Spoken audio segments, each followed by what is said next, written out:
Olá, o TRT das Gerais está de volta com muitas novidades para você. Seja bem-vindo. Este é um programa da Justiça do Trabalho de Minas. Nesta edição, você vai acompanhar. No quadro Reforma Trabalhista, Fique por Dentro, desembargador aborda os temas dano extrapatrimonial e existencial. E veja também, VT na TV mostra acervo histórico das varas do trabalho de Nova Lima e o reflexo das atividades profissionais na saúde dos trabalhadores da mineração. O TRT-MG promove uma série de palestras, vivências e práticas focadas na saúde de servidores e magistrados. Jurista português visita o TRT de Minas e comenta as mudanças das leis trabalhistas em comparação a Portugal. Não saia daí, o TRT das Gerais começa agora.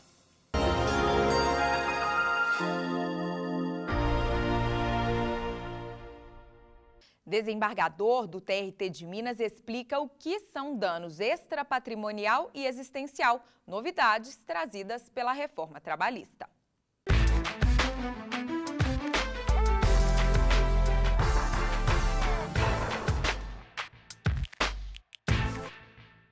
A reforma trabalhista de 2017 introduziu uma nova figura no direito do trabalho, denominada dano extrapatrimonial. Seja no acidente do trabalho, no assédio ou qualquer situação que no passado autorizava o deferimento de dano moral, agora será deferido com o nome de dano extrapatrimonial. O juiz, ao analisar um acidente do trabalho, por exemplo, em que estejam presentes os pressupostos para condenação, ele vai condenar o dano material com fundamento no direito civil e o dano extrapatrimonial com fundamento nessa nova disciplina estabelecida na CLT. Uma das questões que deve gerar grande controvérsia é exatamente a que estabelece um tabelamento para o dano extrapatrimonial. Inicialmente, a lei estabeleceu esse tabelamento com base no salário da vítima. Depois, a medida provisória 808 estabeleceu que esse tabelamento seria com base no teto de contribuição da Previdência Social. Entendo que a medida provisória corrigiu em parte a questão desses parâmetros, porque entendemos que é inconstitucional fixar valores diferentes de indenização conforme o salário auferido pela vítima do dano extrapatrimonial. Mas é uma questão que somente o Supremo Tribunal Federal vai decidir, ainda mais que, quando o Supremo analisou e julgou a lei de imprensa, foi considerada essa lei em conflito com a Constituição, portanto não sobrevive mais a lei de imprensa, exatamente porque ela fixava um tabelamento a respeito do dano extrapatrimonial. Merece relevo também uma figura nova introduzida no direito do trabalho, que é a figura do dano existencial. Então, a partir da vigência desta lei, em novembro de 2017, a vítima poderá reclamar, além do dano material, o dano moral, o dano estético, reclamar o dano existencial. Quando aquele evento, aquele acidente, aquela doença ocupacional, aquele assédio, provocou uma repercussão tamanha na sua vida pessoal que o seu projeto de vida ficou comprometido. Uma novidade importante que a reforma trouxe é que, ao fixar o valor da indenização por dano extrapatrimonial, o juiz deverá observar 12 itens, considerando a natureza do bem jurídico violado, o grau de culpa do ofensor, se houve perdão tácito, por exemplo, são 12 itens. Naturalmente que isso facilita para as partes e para o próprio julgador o que é importante, o que será importante considerar para fixar o valor da indenização. Há situações mais complexas, por exemplo, se houve perdão tácito, será que o trabalhador que foi vítima perdoou espontaneamente ou pela pressão e necessidade do trabalho que ele fez, tomou aquela atitude? São situações que só o juiz, no momento de colher as provas e verificar o grau de convencimento das provas escolhidas, que ele vai levar em consideração para arbitrar o valor dessa indenização. Professor e doutor pela Universidade de Coimbra esteve no TRT de Minas e fez uma comparação entre as transformações ocorridas no direito do trabalho de Portugal e do Brasil. O professor da Universidade de Coimbra, João Leal Amado, veio ao TRT de Minas para proferir palestra com o tema As reformas trabalhistas em Portugal e no Brasil e o futuro do direito do trabalho. Para um público formado por magistrados, servidores, advogados e meio acadêmico, o professor português, que é membro da Associação Luso-Brasileira de Juristas do Trabalho, fez uma comparação entre as transformações ocorridas nos dois países nesse ramo do direito. Diria que as perspectivas não são muito otimistas, isto é, neste momento acho que, sem prejuízo evidentemente de o direito do trabalho ter que se modernizar e, portanto, é impensável procurar manter soluções, normas, sistemas jurídicos que foram construídos no século passado para um trabalho que em grande parte já não existe, para empresas que já estão completamente modificadas, tem que evoluir, tem que se modernizar, mas a mensagem que eu procuro sempre transmitir é que julgo que essa modernização não tem que alijar ou não tem que dispensar aqueles que são os princípios clássicos, estruturantes deste ramo do direito. Um direito de proteção do trabalhador, da dignidade da pessoa que trabalha. Portugal passou por mudanças nas leis do trabalho, inspiradas, segundo o palestrante, por orientação semelhante à da reforma trabalhista brasileira. Mas as transformações ocorridas no país europeu, de acordo com o jurista português, além de terem sido graduais, também não foram tão agressivas em alguns pontos, como as da reforma brasileira. Um exemplo é a regularização do trabalho intermitente. João Leal Amado explicou que em Portugal, essa modalidade de contratação só é admitida em alguns ramos da economia. Nestes casos, o trabalhador presta serviço no mínimo 6 meses por ano e tem direito a 20% do salário nos meses não trabalhados. Para o especialista, o termo intermitente não é adequado ao caso brasileiro, em que não há obrigatoriamente intermitência e o trabalhador pode sequer ser chamado a trabalhar. Outra diferença é que em Portugal não é admitida a flexibilização de direitos por negociação individual. Verdadeiramente é impossível separar totalmente este processo dos aspectos mais políticos, porque o direito e a política, e sobretudo o direito do trabalho, tem muito de ideológico, de político. Este movimento de contestação do direito do trabalho tradicional, do direito do trabalho protetor do trabalhador, começou a expandir-se no quadro de um movimento em que começaram a predominar as chamadas teses, eu vou usar o termo, as chamadas teses neoliberais, digamos, de cunho mais a apostar no mercado livre, a ver com desconfiança os sindicatos e todo o aparelho protetor do direito do trabalho. O professor, com doutorado em Coimbra, também citou alguns aspectos em que a legislação portuguesa, na sua opinião, efetivamente se modernizou. Temas como a tutela da personalidade, a privacidade e o combate ao assédio. Esses pontos, segundo o palestrante, respondem a desafios da atualidade, mas não estão presentes nas mudanças que foram apresentadas como modernizadoras no Brasil. João Leal Amado diz que o governo atual português, com orientação política diferente dos anteriores, está promovendo leis para diminuir a precariedade das relações de trabalho. Mãe de trabalhador rural recebe indenização por morte de filho picado por cobra. Em Minas Gerais, mãe de trabalhador rural morto por picada de jararaca será indenizada. Um trabalhador rural de 25 anos morreu ao ser picado por uma cobra, enquanto capinava em uma grande plantação de cana-de-açúcar. De acordo com a CAT, Comunicação de Acidente de Trabalho, ele não utilizava bota de PVC de cano longo, nem perneira de velcro.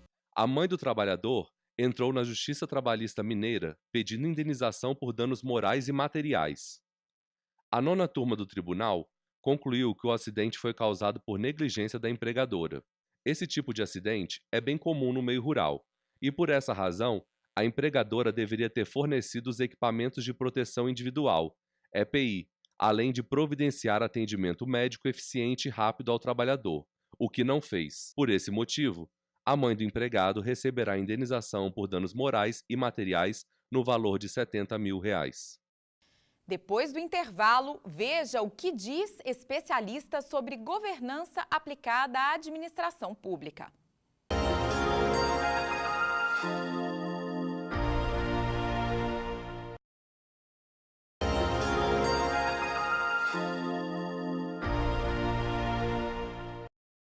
Estamos de volta com o TRT das Gerais. O TRT de Minas promoveu uma série de palestras e práticas focadas na saúde de servidores e magistrados. Para comemorar o Dia do Servidor, o TRT de Minas realizou a Semana de Valorização da Saúde e do Trabalho Seguro. O evento foi promovido pelo Comitê Gestor Local de Atenção Integral à Saúde, pelo Programa Trabalho Seguro, pela Secretaria de Saúde e pela Escola Judicial. O nosso tribunal, através da sua administração, da Secretaria de Saúde e do Comitê de Saúde, está atento e efetivamente interessado em oferecer melhores condições de saúde para os seus magistrados e servidores. Agora, isso não se realiza efetivamente se nós não tivermos o apoio dos magistrados e dos servidores, contribuições, sugestões, porque trabalhar é preciso, mas com as melhores condições de saúde. Durante toda a semana, ocorreram oficinas nos prédios do TRT-MG com os mais diversos profissionais da área da saúde, como psicólogos, fisioterapeutas, odontóloga, terapeuta corporal e nutricionista. Nós vamos conversar um pouquinho sobre as práticas integrativas e complementares, que são as chamadas racionalidades em saúde, como a acupuntura, a homeopatia, a yoga, a meditação. Existem 29 práticas previstas no Brasil para serem utilizadas, né? Dentro da odontologia reconhecida são 8, e nós vamos comentar um pouquinho dos benefícios da hipnose, principalmente o paciente que tem medo, né? O paciente que tem fobia do tratamento odontológico, como que ela pode ser utilizada. O Liang Kun é uma prática fundamentada na medicina tradicional chinesa, é uma prática corporal chinesa, e essa prática ela vai beneficiar, né, prevenir, tratar dores nos ossos, nos músculos e nos tendões. Mindfulness, ou traduzido no português como atenção plena, é um estado de presença, é uma atitude onde a gente consegue manter a atenção no presente, sem ficar preso na ruminação do passado, nem na preocupação com o futuro. Outros temas também foram abordados, como a reconstrução da vida após perdas, o corpo e a qualidade de vida dentro e fora do trabalho e práticas como antiginástica e o Mindful Eating. Pedro Damasceno é servidor da Vara do Trabalho de Monte Azul.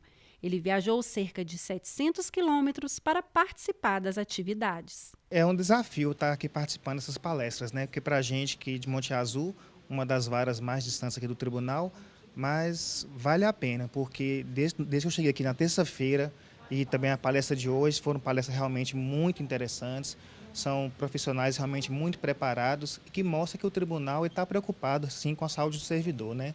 Magistrados e servidores do tribunal aprovaram a Semana da Valorização da Saúde. E foi muito bacana, assim, acho que todo mundo conseguiu adentrar e conseguiu sentir o que é para poder tentar fazer em casa. Como o nosso trabalho, né, é muito estressante, aí eu acho que nós temos que cuidar dessa parte da saúde mental, especialmente, né, da saúde mental, e para que a gente possa trabalhar sem entrar num nível de estresse preocupante.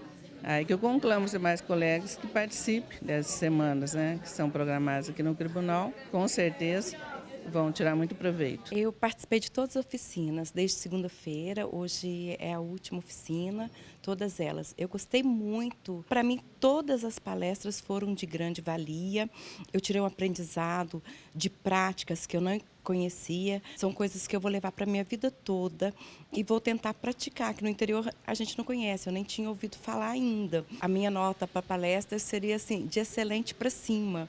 E o pessoal que organizou, então está todo mundo de parabéns e eu daria o conceito máximo para eles.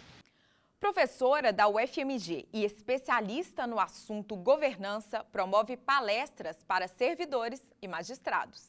Magistrados e servidores do Tribunal Regional do Trabalho Mineiro participaram de palestras sobre integridade e governança na administração pública, ministrada pela pós-doutora e professora da UFMG, Cristiana Fortini. A atividade promovida pela Escola Judicial do Tribunal ocorreu no auditório da instituição.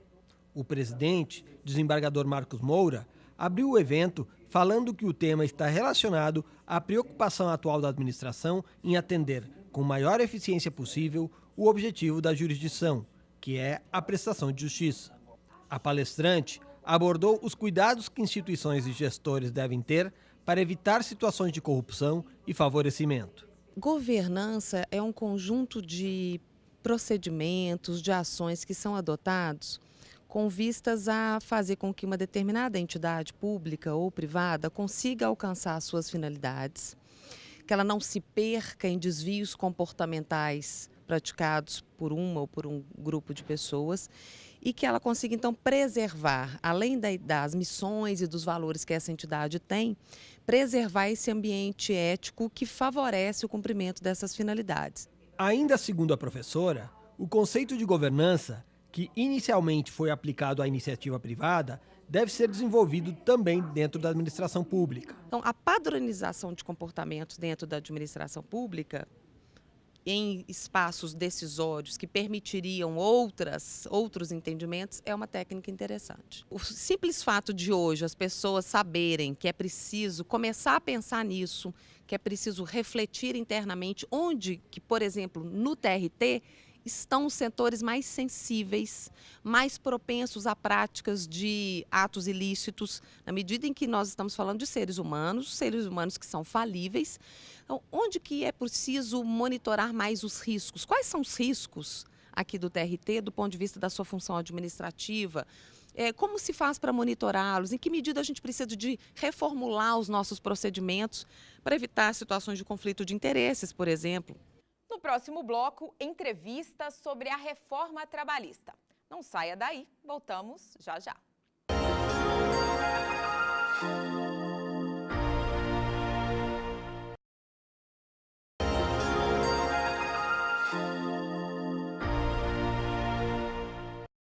Estamos de volta com o TRT das Gerais. VT na TV mostra a atuação das varas do trabalho de Nova Lima, o acervo histórico de processos trabalhistas reconhecido pela Unesco e os reflexos das relações de trabalho na saúde dos trabalhadores da mineração.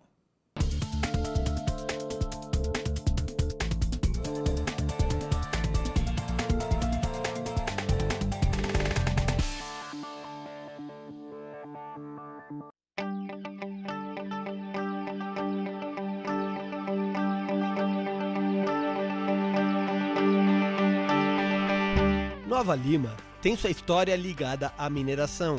Os primeiros exploradores chegaram em busca do ouro no século XVII, mas a extração se intensificou com a mina de Morro Velho, que se instalou ali em 1834 e chegou a ter 2.700 metros de profundidade.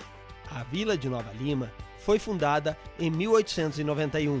Se até o século XIX o ouro era o principal produto da região, atualmente, a posição de destaque é do minério de ferro, que em 2016 foi responsável por mais de 72% das exportações do município.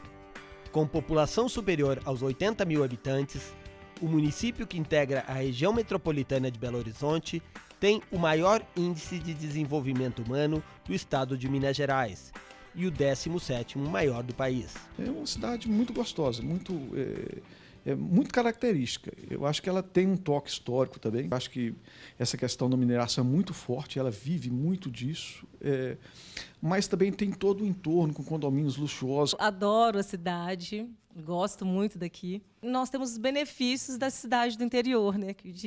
Essa coisa de vir, hoje mesmo eu vim caminhando, então você gasta mais tempo que você para, conversa. Então, essa parte eu acho muito gostosa. Desde a sua criação, em 1941, a Justiça do Trabalho tem recebido inúmeros processos oriundos do município relacionados à silicose. A doença, que era comum entre os trabalhadores da mineração, atacava os pulmões e frequentemente levava à morte. O acervo histórico de processos trabalhistas de Nova Lima, que retrata as condições de trabalho nas minas e a dimensão do problema entre 1941 e 2005, foi considerado Patrimônio Documental da Humanidade pela Unesco, em dezembro de 2015. Mas ainda sofremos a consequência de um grande volume de processos dos mineiros que atuaram nessas minas de subsolo na exploração do ouro, reivindicando indenização pelo fato de terem contraído silicose. A evolução é muito grande, né? Porque as empresas condenadas pela Justiça do Trabalho, na época aqui, por indenizações pesadas referentes à contaminação desses trabalhadores por agentes insalubres e tal, ela acabou se adequando à normatização, né, exigindo cumprimento, então melhorou a condição dos empregados. A Justiça do Trabalho está instalada em Nova Lima desde 1992. Em setembro de 2012, o município foi pioneiro na implantação do processo judicial eletrônico, PJE, na Justiça do Trabalho. E quase um ano depois, em agosto de 2013, era inaugurada a segunda vara local. Não tem papel. Essa segunda vara de Nova Lima, ela já foi criada só com PJE. As vantagens para os jurisdicionados são imensas. Eles não têm que vir aqui para fazer protocolo nem da petição inicial, nem para distribuir a ação, eles precisam vir aqui. O PJE foi uma grande coisa, né? Então, nós mudamos a linguagem. Nós hoje nos relacionamos por aparelho celular, né? O computador cada vez ele está menor. Em apenas 12 meses, entre novembro de 2016 e outubro de 2017, Nova Lima recebeu mais de 3.600 novos processos trabalhistas. Os processos físicos que ainda restam estão sendo digitalizados e convertidos em eletrônicos. No início, eu fui um pouco resistente com o PJE pelo fato de ter passado mais de 20 anos folheando processos, né, de papel, mas aos poucos fui me adaptando, fui me rendendo ao PJE, e hoje eu acho que não conseguiria mais ficar sem isso. O PJE permite que servidores das varas locais, muitos dos quais moram em Belo Horizonte, possam exercer suas atribuições por meio do teletrabalho. As varas fazem um revezamento entre os servidores para o trabalho em casa. Tem 3 que residem aqui. O resto é Belo Horizonte, tem que se deslocar muito. E por isso até essa coisa do trabalho online facilita, porque é gente que anda todo dia 30 quilômetros para ir e voltar para trabalhar. Neste ano, começou a ser implantado o projeto Superforo, que repassa várias tarefas que eram realizadas nas secretarias das varas para o foro do município. É com empenho, com boa vontade, com disposição e com trabalho em equipe de todo mundo aqui, nós conseguimos implementar quase que integralmente as 3 primeiras etapas. Entre as tarefas assumidas pelo foro estão triagem inicial das ações, notificação de audiências, digitalização de processos, publicação no diário eletrônico, remessa para o 2º grau, impressão e envio para as varas de petições que ingressaram pelo SPE. Veja agora a segunda parte da entrevista com a desembargadora Rosimeire Pires sobre a reforma trabalhista.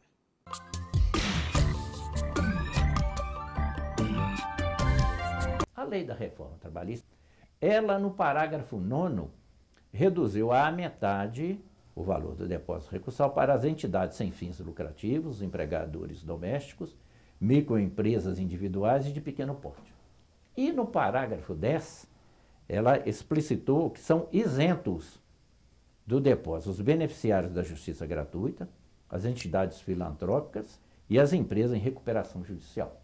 E essa isenção também, ela seria justificativa para que não se fizesse o depósito recursal no recurso de revista, no extraordinário, e até lá numa agravo de petição na execução? Se a lei não faz outra restrição, se refere a todos os recursos. Não me parece que possa haver uma dúvida com relação a isso, porque não teria mesmo sentido que, a princípio, a pessoa não tem condição de pagar para o depósito ordinário, para o recurso ordinário, e depois vai ter que arranjar dinheiro para recorrer para outra instância. Isso só seria possível, portanto, com uma lei que expressamente previsse essa situação. Eu só faço, mais uma vez, a pontuação de que o legislador não é sincero. Não é sincero quando diz que a reforma trabalhista visa reduzir o demandismo, visa acelerar o processo, visa enxugar a justiça do trabalho. Esse tipo de enxugamento que reduz a possibilidade de acesso ao empregado na Justiça do Trabalho, esse tipo de enxugamento não nos interessa. Não interessa a punição dos maus litigantes, mas o enxugamento por dificuldade financeira não interessa. E ele não é sincero porque esse artigo me parece um grande provocador de demandismo recursal. Nós sabemos que, normalmente, em maior potência, em maior quantidade, quem recorre é empregador. Se todos esses, nessas situações, podem recorrer e podem recorrer a todas as instâncias, acabamos com essa regra de quebrar o princípio da celeridade. Eu queria agradecer penhoradamente à professora e desembargadora Rosemary Oliveira Pires pelas suas exposições, pelos seus ensinamentos, colocando muitas luzes sobre a melhor aplicação da lei da reforma trabalhista. Mas eu queria agradecer sobretudo a você, pelo prestígio da sua audiência, prometendo voltar em breve com um novo programa de entrevistas no Tribunal Regional do Trabalho das Minas Gerais. Até mais. O TRT das Gerais fica por aqui. Para ver mais sobre o TRT Minas, acesse nosso canal no YouTube. Também estamos no Facebook e no Twitter. A gente se encontra no próximo programa. Até lá!